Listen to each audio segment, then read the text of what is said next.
I'll have the latest on the announcements out of Parliament soon, but first, the latest on the missing Malaysian Airlines plane with 239 people on board. That's right. Reports cited Malaysia's Air Force chief as saying that flight MH370 may have reversed course further than expected. It appears that military radars last picked up MH370 near the island of Pulau Perak.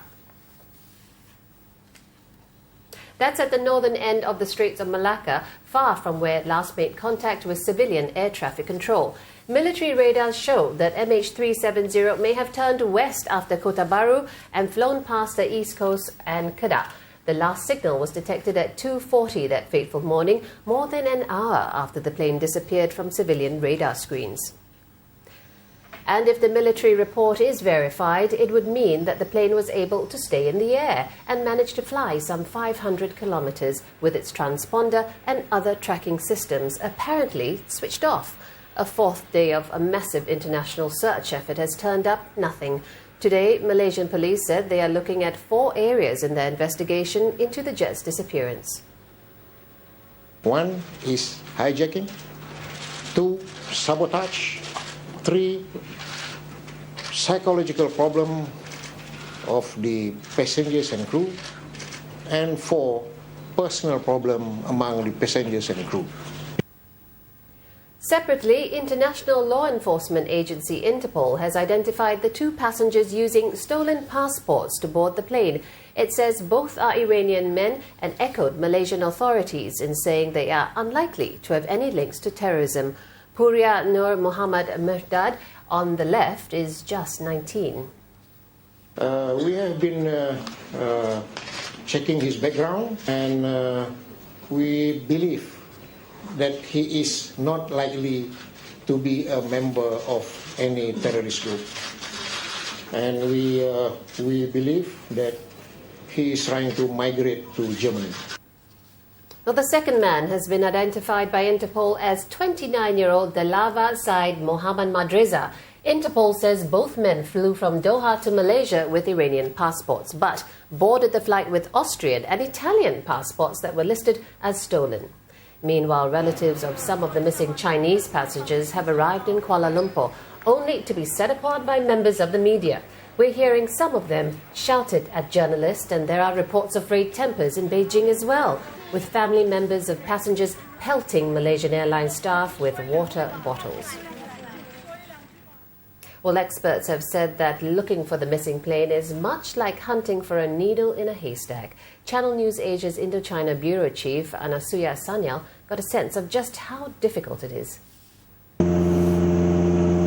Due to its proximity to the last known location of the Boeing 777, Vietnam has scrambled the most aircraft of all nations to help in the search effort. Vietnam's only experience with search and recovery has been limited to operations around small islands in the South China Sea.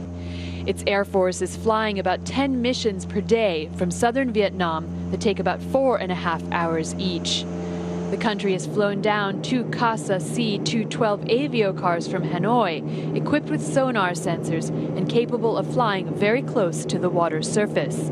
But the most commonly used planes for the aerial search sorties are Russian-made Antonovs. Now, there's no special equipment on this plane to assist with the search and locate operation. There's a 6-man crew on board, but only one of them is full-time dedicated to scanning the water below us to search for any sign of the missing plane. In fact, they've even asked us at times, the press on board, to look out the windows and report back if there's anything that we see that could be construed as a link to MH370. The closest this plane can get is about 500 meters above the water, and it can't stay there for too long. My limited perspective from the air shows the magnitude of this increasingly difficult search. Ships appear as tiny as toy models, leaving little hope of spotting even smaller pieces of debris. It's a Herculean task. Looking out the window yields only the blue, unruffled surface of the water, and it's guarding its secrets closely for now. Anasuya Sanyal, Channel News Asia, over the Gulf of Thailand. Back home, 2 military aircraft left Paya Lebar Air Base this morning to comb an area more than 100 nautical miles off the Malaysian town of Kota Bharu. They joined 3 of the Singapore Navy's vessels already out at sea.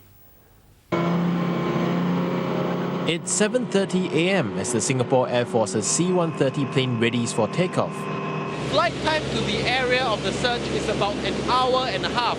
Now this plane is loaded with more than 30 marine markers in these white boxes, which will be dropped to identify a spot if something promising is discovered. At the back of the plane, in these orange bags you see here, are life rafts, which will be deployed if any survivors are found. But the close to 20 airmen on board found no chance to drop them as they gazed intently at the sea below. Peering out through the opening here, you can see just how vast the sea is. It's really like looking for a needle in a haystack. Yet, the method of search for these men is simple. Just keep looking. The C-130 typically flies above 20,000 feet. This search mission took place just 1,000 feet above sea level, covering an area several times Singapore's size. A team of 12 scanners take 20-minute shifts in looking for the plane. After some 7 hours searching, it was back to base. It's a 10-hour flight that we flew today, so fatigue is one issue that we have to deal with, and of course the hot sun doesn't make it any easier. So maintaining focus over the whole 10-hour duration in trying to search as in detail as possible is one of the big challenge. The 2 letters before the missing plane's flight number may as well stand for must hope, because hope is exactly what search authorities, and indeed families of the missing passengers, are clinging on to. While the search I joined in yielded no fruit this day, the C-130 aircraft and its crew will fly again, in the hope that clues can be found that will shed light on the mystery of Flight MH370.